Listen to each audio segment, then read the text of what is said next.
Today in Amarillo continues. Even with the recent rain, our drought continues as inflation remains high. Our Kaylee Green highlights financial resources available to help ag producers through another tough year as we take a look at agriculture on the High Plains.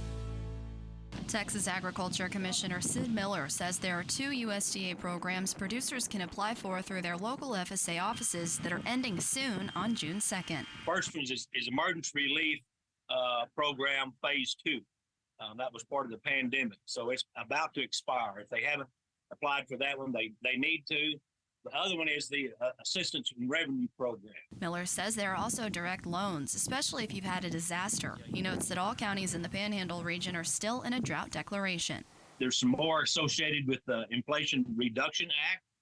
The first one is for distressed bars that are having trouble making, their payments on their loans. You might qualify for that one. Miller says how quickly producers see relief from USDA programs depends on several factors. They have to wait till the filing period closes to see what the need is, because they'll have a certain pile of money, and then the need never matches the pile of money, so they have to make sure they've got enough for everybody.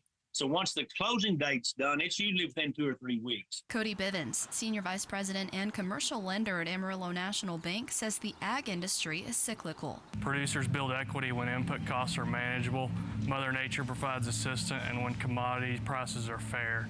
Right now, input costs are up. Bivens says cattle and dairy producers are changing rations to manage input costs, and crop producers are making changes to fertilizer and pesticides. But some might still need more help.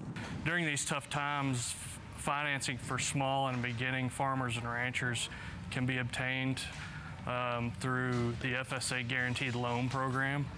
More established producers have been through these difficult times before.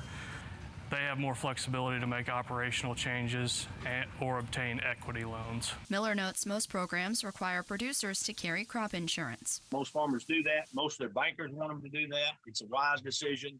And, a lot of them had to file insurance claims last year because of failed crops. And according to Bivens, livestock risk protection is available for cattle producers, as well as protection for other producers. Pasture, rangeland, and forage insurance has been big the last few years in our area. It provides protection from the risks of forage loss due to the lack of precipitation. Our dairy farmers, there's a program called Dairy Revenue Protection, and it insures against unexpected declines in quarterly revenue from milk sales. Kaylee, thank you. Miller also says there's assistance for producers who have been discriminated against. He says it's a well-known fact the USDA has discriminated against some minority farmers.